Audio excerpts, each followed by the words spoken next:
yes. And sometimes you fail, but that's the Michael Jordan effect. Right? How many three-pointers can you make until you start making almost all of them? Right. Detailer's Roadmap Cruise Control, where we navigate the roadways of life, business, and everything in between. Hey guys, it's Kevin Davis from Cruise Control Podcast, and we are here at Mobile Tech Expo 2025 MTE, having a great time doing some podcasts while we're here. I went down a couple of booths down and grabbed these guys from Car Candy. Obviously, Megan's been on the podcast before, Justin's been on the podcast before.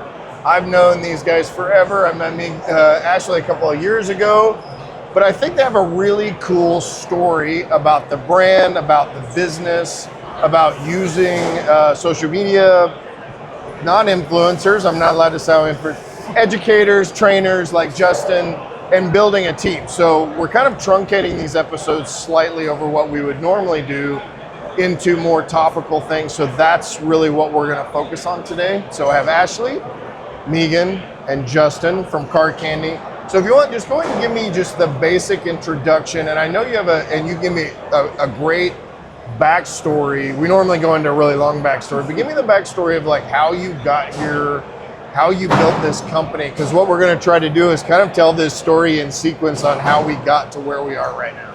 Okay. So I actually started out in raw material. And you guys can sales. just talk to me. You don't have to talk to the camera. So I actually started out in raw material, like commodity chemical sales with my dad's chemical company. And I was going to other manufacturers, blenders, selling them their raw materials. But I also had a small group of like detail distributors that were asking me, hey, do you have tire dressing? Do you have a degreaser? And I'm like, no, we sell the raw materials, but we don't make any of those things. Oh, okay. So I started thinking, like, why don't we? We have everything that we need to make it. And so I really started going around and just talking to detailers. And I was asking them, what do you guys need to make your life easier, your job easier? And they were commenting like, wheels. Wheels are the worst. We hate cleaning wheels. So I went to my dad at the time and said, hey, why don't we start a detail line? And he's like, no, I really have no desire to start another company. If you want to do something, go for it, have fun. And that's kind of where it started. I hired a full-time chemist. So it was pretty much me and the chemist. I went around and I literally was knocking on doors. I was going to dealerships, car washes, detail shops, compiling a bunch of notes on what they needed to, make their life easier. And I went back to the chemist. We started developing stuff, and I started with our Chocolate Thunder wheel cleaner, which is by far probably one of the products. Was it? I don't want to know the backstory behind that though. But we started with the non-acid wheel cleaner. Okay. And then so we just started. So it doesn't stink. It has a better smell. Right? It doesn't smell like chocolate though. Yeah. Don't drink it. Don't drink it. Okay. That, I have to give that warning to everybody. Little disclosure. Yeah. So we started just making a few products, and I just was going around and again just started building the line more and more from there. We bought some route trucks and then started selling off of the route trucks. And then I actually think Mobile Tech was one of my first trade shows that I came to probably, 10 years ago maybe. Little booth, table with a tablecloth on it. It wasn't a lot. Yeah. And the brand really now you guys have like a 40 by 40 or something like that? Is it? No, I think it's like a 20 by 20. Maybe we'll be at 40 by 40 next year with Megan's help, right? Absolutely. We got it. But so from there, like I said, we just kind of expanded the product line, brought on obviously more people in the team. It wasn't just the chemist and I at that point. I needed help. And brought on some route sales drivers, kind of built the brand locally in Lakeland. And then I would say the past 3 to 4 years, distribution's been really important for us. The main reason I brought Megan on is to really help me build that distribution side. I felt like I was kind of at the point where I needed a right-hand person. I could only grow it so far by myself. And somebody put a little bird in my ear that Megan might be available. And never in a million years did I think she would come to work for a company like us, right? But we did a phone interview. I think we hit it off in the first 5 minutes, and my strengths, I have my strengths, she has hers, but we balance each other out. Yep. What I'm good at, that may not be her strength, and then vice versa. So in that respect, it's been, I think, a great marriage, but that's really our big push right now is distribution, building the brand. Obviously, her expertise is more on like the retail consumer side, so we're really gearing the brand towards more, we're doing some more ready-to-use products that are not so concentrated and professional grade. So that's kind of our backstory. When you went out to hire, were you specifically saying, okay, these are, were you introspective to say, I know all of these things that I am missing? And so you specifically, Megan's amazing. And I'm sure you have the resume to be able to, okay, I know pretty much like what Megan would have to offer. Did you know those things about yourself and where those puzzle pieces lined up, or was it just kind of a happy accident, so to speak? No, I knew that I needed somebody to help on the operational side as well. That's not, I think as a business owner, you kind of need to be aware of what your weaknesses are. Mm-hmm. And there's really no egos here. I know that I'm not the best on the operations side.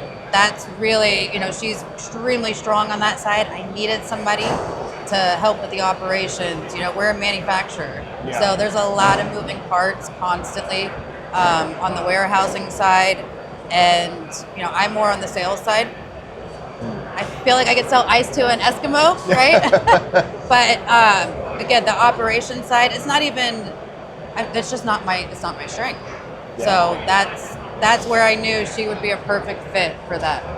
And I love that story because, we talk a lot about we're small businesses, right? And having, one-man operation, one-woman operation, and then going out and trying to hire for it. But I think it's a great, connection, knowing that even at a very high level, you guys are doing quite a bit of revenue at this point, I'm sure, and then saying, we need to add these people in order to even do better. Because I think people are like, well, at my $5,000 a month level, I don't need anything. But then if I get to 10, I need 15 people. Well, you can continue to grow and run a company, and then at some point it makes sense, right? And I think you have to keep up with the growth. The biggest thing I didn't want to do is grow too big too fast, right? And not have the infrastructure in place to be able to handle that growth. So I feel like we've been very calculated, and the positions that we have hired, and we've hopefully hired them in the right time and the growth of the business. But yeah, we've got a lot going on, and we'll be for sure continually, hiring the right people. And yeah. Now, when you came in, Megan, when you came into the company, obviously you'd been at a different company before, which you had grown that, you had been instrumental in growing that to what was the largest, direct-to-consumer company, right, in this industry.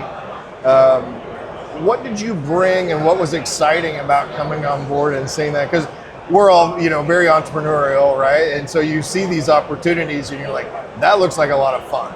I talk about it in the podcast all the time. It's like, all of this is supposed to be fun, right? And so I'm sure that's a big part of why you wanted to go to work at Car Candy, right? What are those things that you saw as an opportunity? I think the fact that it was still a young company in terms of where it was in the industry, to me, there's only one way to go, and it's up. And I love building. Like I always tell her, we kind of joke about things, we're going after to dominate the whole world. But I always tell her it's just one brick at a time. Sometimes that brick is fine-tuning something. Sometimes it's, new packaging. Sometimes it's who you hire. But literally, you just have to look at the company as one brick at a time. And if you do it at the right pace, nobody can knock you down. You're solid. You can take a beating if there's, shifts in the economy or, things happen in this industry. People move with their emotions on favorites, and there's a lot that goes on in the detailing industry that you don't always can control. But if you're slow and methodical with the one brick at a time method, I think you just set yourself up for success. And we've really kind of worked that out the past 2 years. When I first went there and interviewed with them, I don't know that, I wouldn't say that. When I had the phone call with them, it was not in the plans for me at all to even consider going to work for them, because I already had something.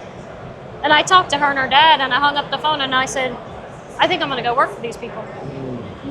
I don't know what it was. We had a great conversation. And I think she hung up the phone and I go, yes, I found her. Got her. But it just seemed like where she spoke, I filled in, and I just saw that there was a really good fusion between the two of us. And you can't have, if you think about it, you have two women kind of running a business. You can't have two women that are like it's just too much, head butting, unless you both have your place. That's a lot of estrogen. Yeah, and we really, we've been at this 2 years, and we've never. I would say, I don't think we've ever had, we just, we see something and she'll say, hey, I need your help on this, or I'll do something. I'll be like, Ashley, this is out of my, it's not my wheelhouse. I don't do sales. I've always done business that we sell by education. That's why I've always been with Justin here. But I believe education sells. You don't have to push a product. But I'm not good at sales. I'm good at everything else with maneuvering in the industry. But we laugh. I sell stuff because I have a relationship with somebody and we do business. But that's a big part of sales too, right? Yeah. Relationships. Relationships are everything, I think, in any business, but especially with sales. It's the relationship, the trust. But I'm not your big closer over here. I'm just like, I'll take care of everything else. And she's really good at that. And pricing and stuff like that she just really excels at, because be honest, her dad, that's his, he's a numbers person. He is really good with numbers, and she acquired that from him. So is he still active in the company? No, so I actually purchased the company from him about 2 years ago now, right before. 2 months before you hired me. Oh, wow. Right before I hired He's Megan. like, I'm out. Megan's coming. Well, now he's wishing like, darn it. Yeah, I that should've looks stayed fun, in. right? Yeah. Yeah, he was sweet. My 2-year anniversary was a couple of weeks ago, and he sent me a really cute note. Oh, nice. He's a great guy to learn from in business. When it comes to numbers, he is just a master. And I think that's where she excels at, and that's not my forte. So for me coming in, I just looked at it as a standpoint of what makes this more attractive to the retail, because that's my background is retail. And if you're going to do a brand, you've got to go to retail. You just have to. The detailers cannot support you. There's not enough business just hitting the pro market. I wouldn't know anything about that. Exactly. So when I got in, we just immediately went into packaging, labels, and, Ashley's always been great with, if I think it might be, something, she gets on board with it. It's been, just real seamless for us. We made a lot of changes, and then we got to a point we said, okay, us two can't now. Now it's, before it wasn't, you couldn't do it, now we can't do it. And so, we brought on Mike Rines in sales. We started that, and then it's got, to the point where we need more sales, and we brought on, Bob Myers, and then you're like, okay, now we have sales, we have distribution, and the one thing I've always learned is you got to support these people. You can't just have a distributor and leave them out there in the woods by themselves. You really got to help them in terms of product support, education, and I had somebody that I know that I've worked with that is really good at that, and I was like, hey, we're at the next step now. And so it's just been a really good method where we see an opportunity for growth or a need for the customer. And Ashley, the company's been very good about saying we need to take that next step. So I feel like the bonus with us is she has no problem reinvesting in the company, whether it's equipment, and we've bought a lot of equipment. Yeah, that cheap stuff, 150 grand a Oh, yeah. pop, Oh my 200 God. grand a pop, that bottling equipment is so cheap. Oh, yes. So are forklifts. Yeah, forklifts are super cheap too, So, right? if you don't reinvest in it, it cannot grow. So I think her vision is she sees down the road. We talk about 5-year plan. you have to look down the road and plan for that. We can't be excited about what's happening now, because if you don't build for that, then you're not gonna make it to there. So with that being said, we've talked to Justin. I love working with him. We've worked in the past. I feel like he's great on the education and the training, and we've talked about what he can offer to our distributors. So, now we have Justin. It's really great I love, first of all, let me just say, it's really cool to see, because we haven't networked and connected that much before, but you guys are some of my best friends, right? We've known each other for 10 or 12 years, and I see when we come to shows like this, we see all these people, and it's just like genuine hugs and connections and all that stuff. But I tell people in this industry, I've been saying this, with the Detailer's Helper brand, I was always Switzerland. That's my, we've talked about it a ton of time. But not because I didn't genuinely like people, but I never wanted to put myself in a position to where I could even accidentally burn a bridge. And I want to point this out to this industry, because these little stupid squabbles and talking badly about someone or posting in some Facebook group, that can come back and bite you in the butt really hard. Like, the opportunity you have now, if you had burned a bunch of bridges, she would have probably known about that. That kills a great opportunity. You clearly would not be working here or Buff and Shine or any of the other opportunities that you have if you didn't have that same persona of, hey, Justin's an awesome guy. He gets along with everybody and he's good at what he does. And so talk to me about, like, what's your role? Why did you want to, Megan, why did you want to bring him on, and what role does he serve? And then I want to also, from anyone that wants to take it, get these KPIs, right? Like, at what point are you making the decision, it's time to hire Megan, it's time to hire Mike, and get these, and then hire Justin? Like, how does that progress work? Because I think, as you know, in the detailing industry, it's like, well, I need a sales guy because I suck at sales. Well, yeah, but you have $500 in the bank. That's not going to work out very well for you unless you have the greatest salesperson of all time and he can make his salary next month, right? So I'm interested. I just asked like 6 questions, but let's talk to me about how you made the decision to put him in place. So we've expanded a lot in terms of our distribution. We're going live on Amazon. I mean, we are on Amazon now. Welcome to hell. Right. But it's a necessity. It's the worst distributor you could ever have, and 100% necessary to have them. Yep. Yes. Anybody that doesn't sell on Amazon, that's what you need to know about selling on Amazon. Yeah. You'll hate every moment of it. Hate every moment. All the way to the bank. Yeah, it's like being in a bad marriage that you also are literally chained to the person. So. Yes.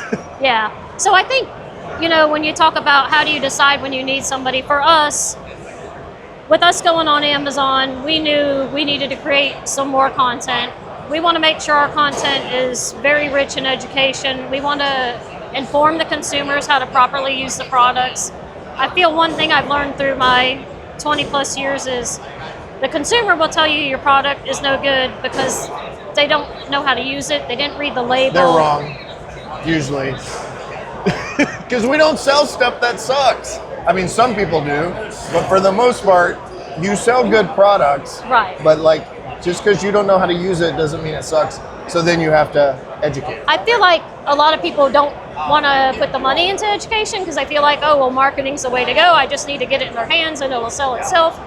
And that's not it. You need to educate people. You need to make sure they know how to use the products correctly.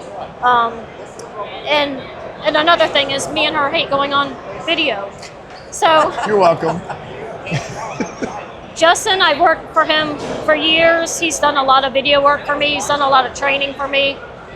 There's a lot of qualities he has that I feel are a necessity if you're running a good, strong business and going the long haul. One, you can't get involved in the drama you're talking about. Yeah. B, you just have to be a good person and treat people right. Yeah. But for us, we have to be able to supply our distributors with the information they need, the support they need. And if you're going to send a guy out in the field and he's representing the company, that's the guy I'm going with. Yeah. I know I'm getting a solid guy. I know he doesn't have to be babysat. He is really good with everything. I've never, when I thought about trainer, I was like, there's only one person I can think of that I could go to her and say, I need you to invest some money. I'm 100% positive you will not be disappointed in who I give you. And that was him. There was just no other name. So we've worked well together. I feel like we have a really good, communication. And for me, it's like plug and play with him. He jumped right on board. I think we hired you and then we had you on a plane Like shooting a week later? videos. Yeah, a week later.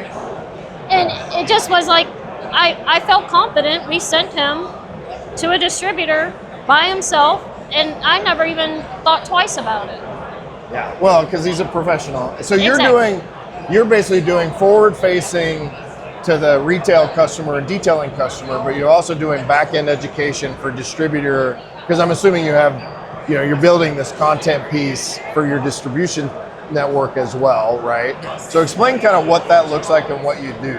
So I would consider that more of a full spectrum, from DIY to distributor to detailer, you name it. Basically anything where we have to get product education across, and to where we could get it in from professional terms, the lane terms, to the terms that are understandable, to where it's not over or under somebody's head when explaining about the product and how the product works.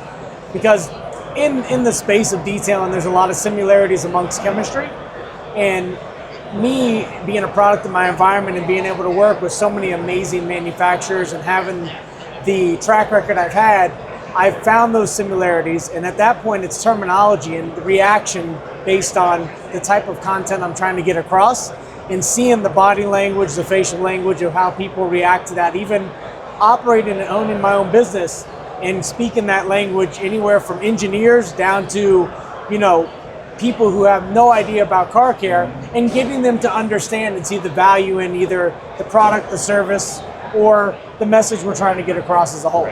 So I think having that understanding of how to articulate and get that across to so many different types of personalities is where my advantage was in being able to just be well-rounded and just be a plug and play, like Megan said, to the brand, but also the relationships, right? There's already relationships built, and then having seen Car Candy grow over the years with my finger on the pulse of the industry at all times and watching them, and having a taste of their product in my shop in previous years from a distributor coming by and dropping it off and saying, hey, try this out. And me even not paying 100% attention, but also knowing what it was and still respecting the fact that this is something that's out there, and then it making full circle back to where we're at today.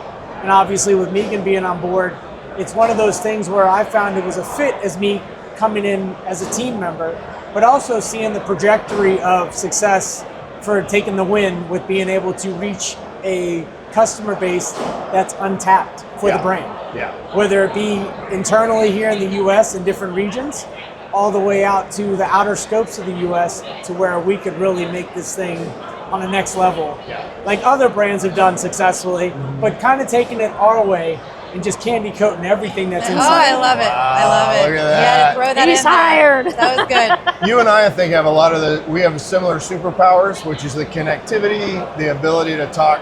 I call it a conduit.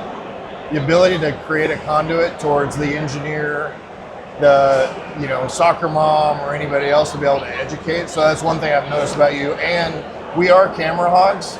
I don't know if you ever heard the story about us on Competition Ready at SEMA. So Mike Phillips was on that Competition Ready show that Bob did. He and I spent the entire episode seeing how many times we could be background on the camera. Like, all right, I'm going to be wiping AJ this. and behind I'm Mike going to wipe this fender. Yeah. He was on the front. He was, it was hilarious because if you watch the episode, you can see us deliver. Like that. It was opportunity. That's right. That's opportunity. And look where you are today. So the other question I asked was, how do you make that decision on what those KPIs for hiring, right? Like, how do you make the decision as you grow in order to know how to reinvest Because we all know as a big chemical company, you have like at least 4 or 5 million cash in the bank at all times. Oh, so of you course. can spend your money anywhere you want. Always. I say that in jest because like that's that Steakhouses at every event. Yeah, I you mean, name it. people make the assumption that large companies don't have, like right now, I need to buy like a $12,000 pallet, and I'm like, all right, how many sales do I need to get so I have the cash to make that, to buy that pallet, right? And your numbers are larger, but when you need to buy 150 grand worth of equipment, like those are still there. So that's why I was joking about that, because I think so many people assume that their small business problems aren't the same for medium and large businesses as well. But how do you make those kind of decisions? And kind of if we can equate it to the detailer, and anybody that wants to comment on that, how do we help them make these kind of hiring decisions on who they should hire and going through that process? So I think, obviously in any business, cash flow is king, right? I think like what Megan was saying, I try to reinvest all the time back into the business. But that's a tough thing to say, okay, this is exactly the perfect time to hire somebody, right? Like I've got this much money in the bank, now it's the time to hire. There's a lot of feel involved with that too. And sometimes it is taking a risk. That may not be the perfect answer, right? But it's like, okay, I'm going to reinvest in this person because I know long term, maybe it means me taking less money out of the company, right? Because I'm willing to invest in my people because I know 10 years from now, hopefully, right, that investment's going to pay off. So 10x, right? Like that's exactly what you want. But it's hard to put a number on something like that to say this is the very perfect time to hire someone.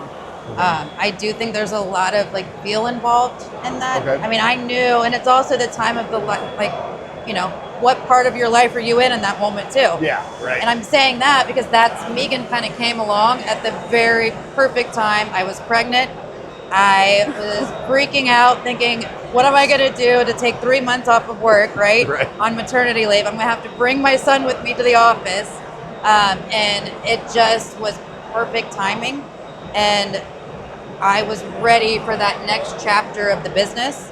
Financially, I knew we would be okay, that I could afford it, but I also knew, again, it was an investment I was making in the company long term.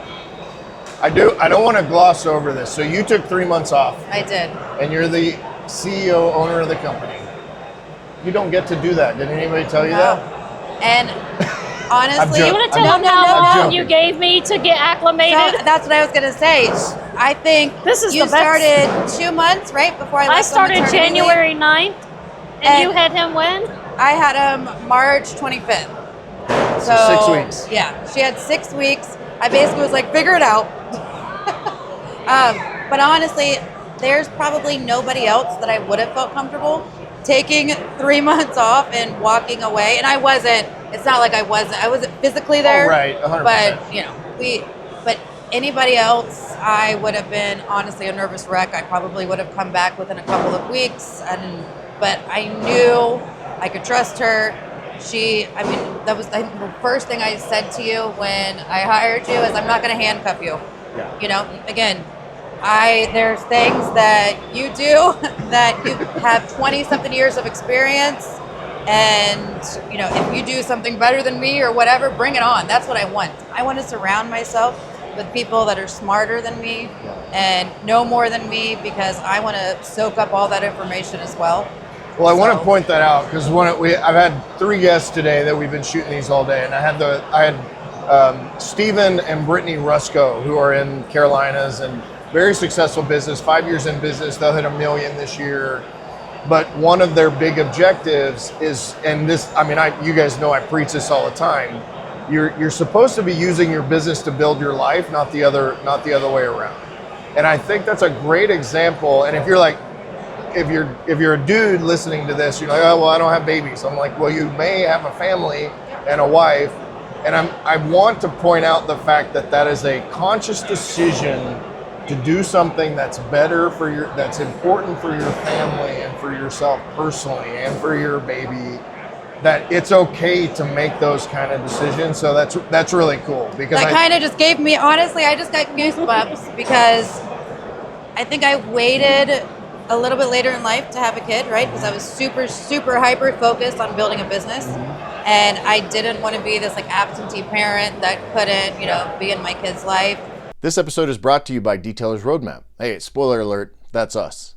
We all know you need a kick-ass website in order to be successful with your business. The good news is at Detailer's Roadmap, kick-ass websites, that's kind of what we do. With the latest performance, designs, and SEO strategies, Detailer's Roadmap is your one-stop shop to be successful on the web. And don't forget, we have the best support team in the industry. Whether you're an existing partner looking to improve your lead generation or you need a brand new website, Detailer's Roadmap is here to help you be successful on the web. So go to detailersroadmap.com/success and get started today. That's detailersroadmap.com/SUCCESS.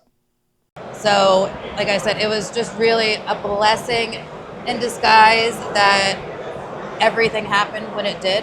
But I agree, balance is everything in business. You can we all love what we do, right?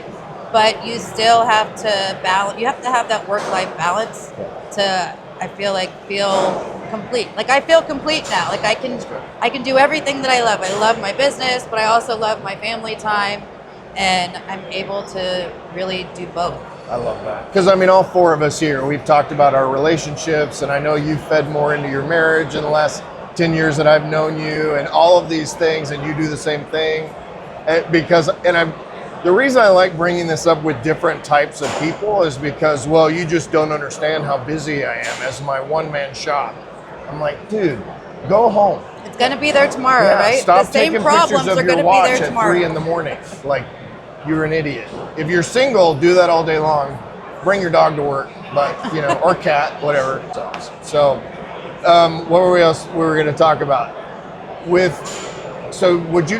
guys are doing multiple verticals, right? So you're still blending, you're still raw materials. We do private labeling, contract packaging. Okay, so we've been talking a lot about. I talked to Tony Pando last week about ancillary income in a revenue source, and you're really good at this within your business.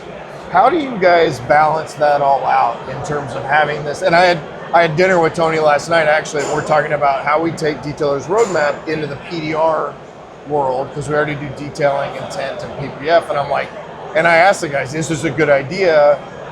The PDR guys are like, it's absolutely something we need.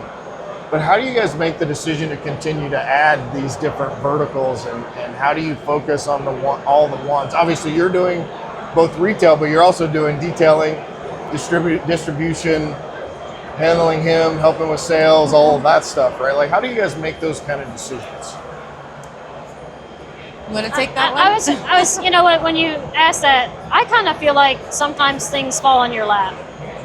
I feel like we've been really blessed where we've had opportunities come to us, or we've seen some doors open, and we just seize them if we have the space to, work with that.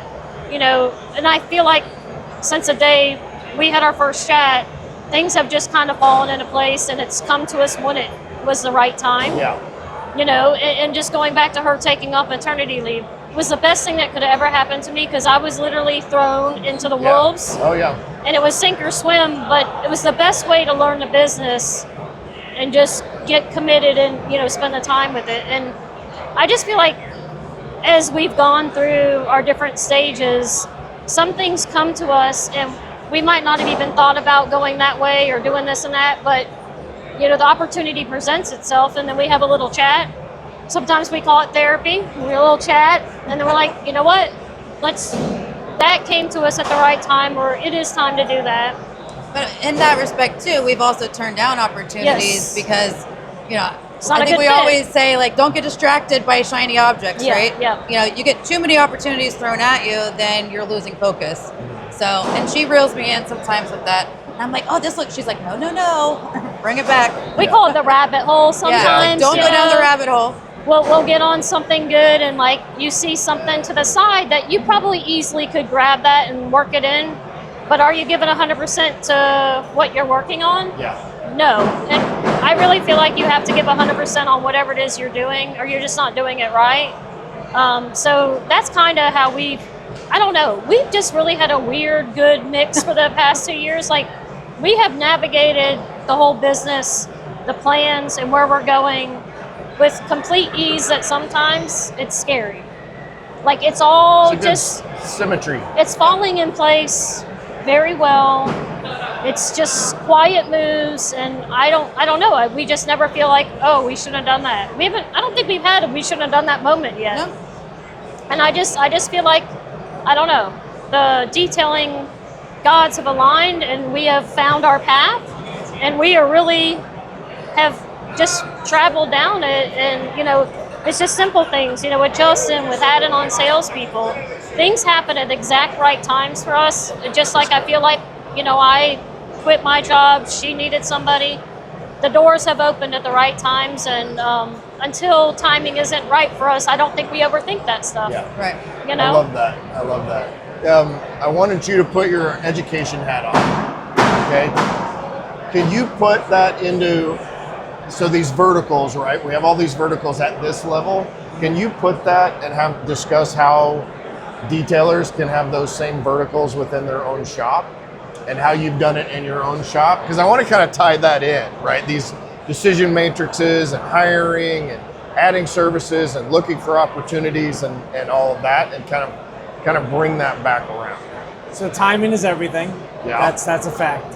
And sometimes timing isn't right. So you can't be a yes man to every scenario and opportunity, because without giving it 100%, then you're not going to get 100% back. It's the same energy, right? So with that being said, when you're a smaller business like myself, where I had a shop where I started small by myself and worked my way into having 8 employees, you know, going from 800 square feet to 7,400 square feet, from unemployed to owning a building and property that's valued at $1 million. For me, that's a lot. Yeah. And for me, coming from nothing, that's a lot. So for detailers, that is most of the same biography and story for detailers, coming from nothing, right? So growth, you have to have where you find that stability in not just the steady revenue, but also the business and how that flow of business is in the input of that business. So you're constantly seeing that to a point to where, like, okay, now it's time to add this person. You know, maybe we add this person part-time so it adjusts to how business is coming.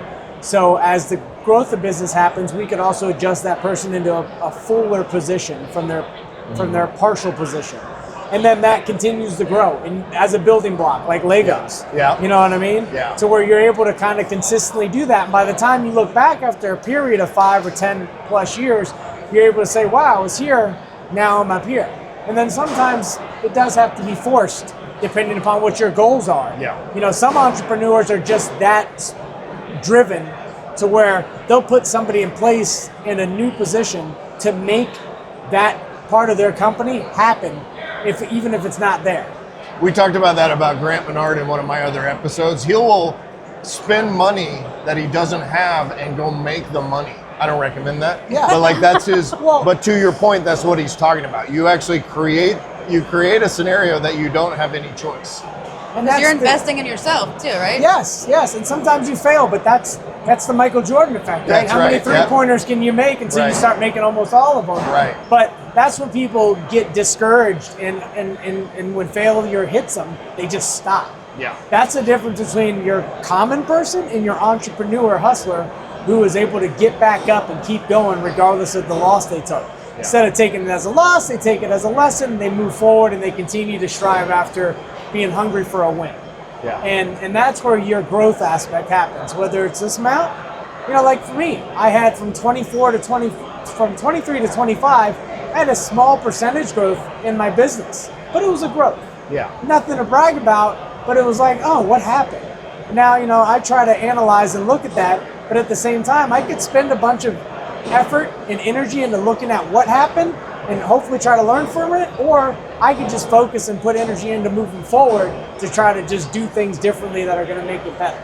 So there's so many different ways to attack that. So just like with growth in business, with adding employees based on your growth, there's so many different ways to approach that. And I think that's the enjoyment of what makes being an entrepreneur and running a business at whatever market or industry you're in to be so unique and different, because everybody has a little bit of a different way of doing it. Yeah. And I think for you, like the same scenario happens with whether I'm going to do, okay, so I'm a, raw materials, blender, all of these things, then you can equate that detailing, PPF, window, window tint, wraps, paint, all of this different coatings, and it's everything, market trend, right? With Yeah. what we're doing right Yeah. now, like detailing was so kind of in the shadows. And Yeah. then 2008, 2012, it started to pick up. And that was based on manufacturers bringing new things to the market. Polishers, Yeah. new polishers in the market. Now we got to catch up with pads and compounds and polishes. Now here coatings come. Yeah. So all these new things that make money, correction and coatings now have made detailers from making not making a whole lot of money to making a lot of money and having full operations and being respected Yeah. in their income that they're bringing in. And then they started adding film to their shops. So now manufacturers are having to make slip solutions and other things that benefit the detail shop that they've been catering to. Yeah. You know what I mean? Yeah. And having a unique approach, but it's growing with the market and understanding those trends, like what I did with my business with adding the film and adding the retail. And that also allows me to get my own knowledge and my own background in that. So when I come to market as a trainer or someone promoting education, I could speak from experience versus, and I'm not knocking any of the reps, but I'm speaking from experience that I have because I operate a shop. Right. Versus a rep that's seen operations and then takes from that. It's like going to the auto parts store and buying from the guy that's behind the counter detail products because he's seen it sell a lot. He's going to tell you to buy that one. Versus the guy who uses it in his shop and says, hey, this is why we use it. This is the benefits. This is what we see, pros and cons. Yeah. And you're more credited in regards to that. Yeah. But then you pointed out that just like you guys with being deliberate about adding these new big verticals, I think detail shops get really caught up in, well, I have to do PPF, well, I have to do front window protection, I have to do all of these things, and you have to be deliberate about the decisions. You have to be ready for that stuff. That you make. Yeah. As these guys know, you may not know this about me, but in the last 5 to 7 years, I've spent a lot of time around female tradespeople. And I was literally like the only dude around like 80 tradeswomen who are some of the roughest and beautiful women you'll ever be around. Like Michelle accuses me of enjoying reverse sexual harassment, but it was kind of crazy. But you guys are in from every facet of what you do, right? Like whether it's the guys on the trucks or the chemical reps or any of these guys, you guys are in and I say guys, you ladies are in a male-dominated world. What is that kind of like? Do you have to change your approach in order to do that? Or are you, and it's a loaded question, but are you able to use it to your advantage? Obviously we're not talking to two 22-year-old women, who are don't have that experience and maturity and all that stuff. Like, how does that play out? Because I want to educate the men that are listening and encourage the ladies that are listening. Those two things. I think it's probably maybe a little bit of both, right? I mean, as a female in a male-dominated industry, you really need to prove yourself, right? You can't just walk in with a pretty face and be like, okay, buy from me. I mean, it doesn't work that way. You're not a pharmaceutical rep. Exactly. Like you've got to, you need to know what you're talking about. Yeah. But I also think there is an advantage to being a female, especially on the sales side, right? Because I think men, and don't take offense to this, but I think men let their guard down a little bit more, right? Oh, 100%. There's maybe not so much of that, like those egos kind of clashing. Yep. And so, yes, I think it can be a big benefit on that sales side, as long as you know what you're talking about. And again, you're not walking in, twirling your hair and Wait, I do that. Right? Oh, okay. Sorry. Didn't mean to offend. But I mean, other than that, I haven't really noticed much of a difference. I mean, have you, with it being? I don't think now. I think 25 years ago when I started this industry, there was one other person in an executive role, and I think it was a CEO at 3M. And we even had a chat, and she's like, man, is it, I was like, girl, they'll call and they'll be like, well, I want to talk to the guy in the office. Like, that was 25 years ago. Like, there was no respect. So I feel like you have to work twice as hard. But I feel like in the last 10 years, I don't think anybody's ever looked at me any different, whether it be, like, we can both walk into a room and I feel like they feel like we're both as educated. I mean, nobody's ever treated me any differently in the past few years, but back then it was a guy's world. Yeah. And when you're in a position that's, executive role, they're not overly happy about that.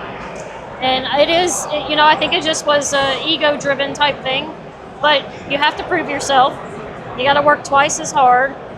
But to me, I'm not giving up. I'm here. Yeah. I know what I'm doing. Yeah. If you're going to do it as well as I am, then I'll respect you as much as you respect me. But I know what I'm doing. Good luck, most guys doing it as well as you did, by the way. But I think as a female too, you have to know how to carry yourself, Yeah. right? I mean, I think that's a big part of it as well. That if you're walking in a room and you're acting maybe not the most professional, or It's there's business. different ways. Yes, there's different ways of conducting business, and I feel like I've always been maybe a little too overly professional. That I need, but in a male-dominated industry, you kind of, I guess you do have to kind of adapt to certain ways of, handling I've business. noticed that in right? the trades, especially because it's very, like some of the things that the women will tell me that guys have said to them, and what was a real struggle, and I've had a lot of these conversations, that a lot of these women feel like they have to set aside their femininity in order to, like, they can't be themselves. And I always was like, dude, just be yourself, and the right men will help along those I lines. think a lot of it comes down to perspective, outside perspective. Yeah. You've got a successful woman that walks into a room, your judgment based on what her success and track record is, you're automatically going to assume she knows what she's talking about. You're going to give her respect. In most cases. Yeah. In most regions, because we know that the U.S. is mixed and chopped Oh, with yeah. all different Oh, yeah. types of mentalities and perspectives, right? But when you get somebody coming into the industry as a female detailer, it might be a little bit more where they're dominated by this male, type community that can be misjudged or misled in regards to them thinking that they're not as good or something like that, to where the right perspective is everybody's equal opportunity. It doesn't matter the gender. You know what I mean? Male or female. It's all respect to the human being walking in as a detailer. Yeah. That's the correct label, or as a business owner. You know what I mean? Yeah. So some people judge based on the background that they were raised in. I mean, if you were raised in a small town where a woman is set below you based on the type of atmosphere you were raised in, the mentality and judgment's going to be different as to where if you were raised in a city where you have learned that women and men are equal opportunity to be successful, and or you went to college and everybody was equal opportunity, you're going to have that perspective where your respect is much different. So it's all a matter of how that gets worked out from the perspective, and I think that's always a struggle that no matter what, as a male and female, is always going to be there due to that perspective and how so different we are across the And it's US. okay for us to be different. Yeah. For And sure. sometimes you have to walk away from business. I mean, if it doesn't, and honestly, and I've had to do that before, where I have felt disrespected or almost like sexualized, right? Yeah. Like that's, and I'm like, the business isn't, the money isn't worth it for me to feel like that. So guess what? Your business, I don't need your business bad enough to basically, not know myself. Allow you to be a moron. Right? Yeah, exactly. But no, I mean, you Sorry, have to know you that can't what pay you're me worth. enough that moron tax. No, not at all. But I think you have to know that about yourself too. Like, what am I worth here? Yeah. And your business, if that's the way you're going to talk to me, if you think I'm less than you are, then I don't need your business that So bad. how can we encourage more women in the industry or into the industry? Like, what is that? How do we do that? I did a podcast with some female detailers, and I'm trying to organize doing a kind of a roundtable thing, but there are not a lot of female detailers. Like it's a very small number. So how do we encourage those that are here to continue to push, and then how do we try to get more? I was just going to say, I feel like the industry has to change, and it has already. I know when we worked together a few years ago, we had some conversations, and I brought on a female trainer because it was getting to that point where we need to be a little bit more diverse. I mean, at the time, I was a female running a large company, and I wasn't representing outside of myself. If you look across the way, so Rufus is right over here. We have Sarah, Robin, Yes. Sierra. There are 3 women, and first of all, there's no dudes in there at all right now, but there's only 2 men working that booth right now. Right. So that, Rufus has done a really good job in the U.S. of that, and I know we're friends with all those girls, right? Well, one of them was the one that we brought on that's over there right now.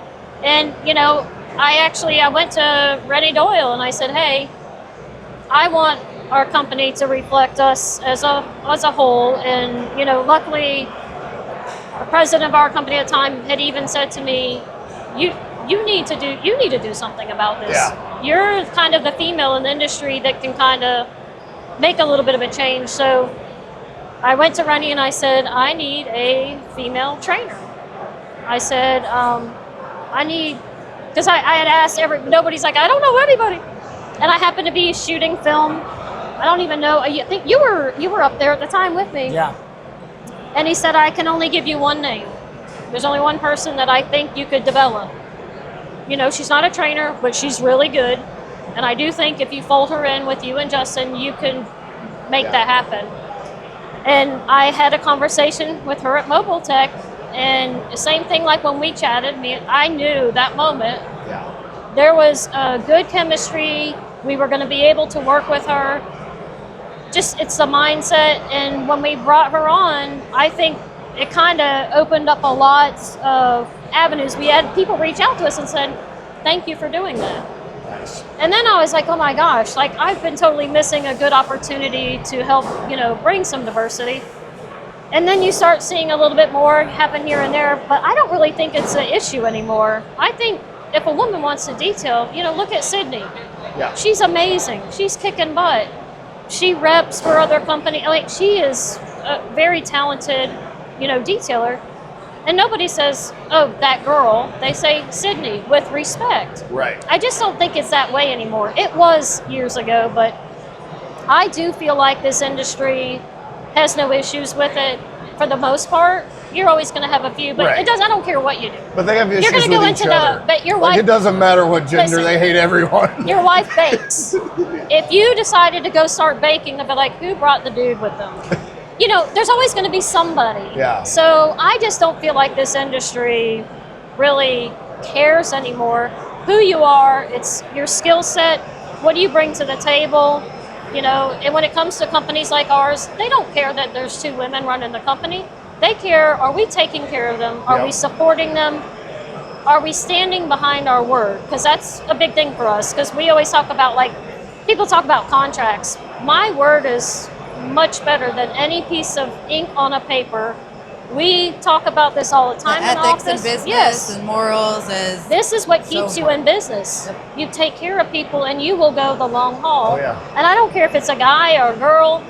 It doesn't matter who comes to you. That doesn't matter. It matters how you handle it, how you treat them, and do you stick to your word. And I think the whole girl-boy thing in this industry is kind of fading out towards an issue. Well, let's hope so. I think it's also first impression, right? Male or female, but Yep. more so a female perspective, because we all know that in the automotive space, a lot of times when a female was brought to the spotlight, it was based on sex appeal or doing something risky. And traditionally from the 80s and 90s and even prior to that, that was it.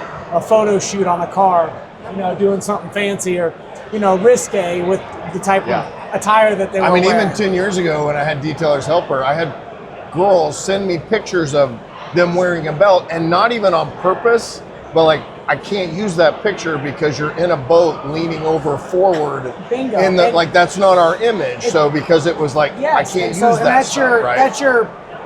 That's your first impression too. So that's what they're going to remember you by. So with that, being a dominant male industry, you know, when that being a sale point, that is always, that's been used previously amongst the automotive industry. And it probably will be forever, unfortunately. I get it, but there's a place for everything, right? So knowing your role, like if you're going to come in here and you want to be the professional that gets respect, male or female, unfortunately, we can't wear just overalls and shorts on this floor and try to sell a good spray product. Really? Crap. But that's a female does that, there might be something different to that. Oh, 100%. How they spin that, right? With all due respect, if you understand your role and you want to get the respect and professionalism, just don't go down that avenue to begin with because it's a first impression.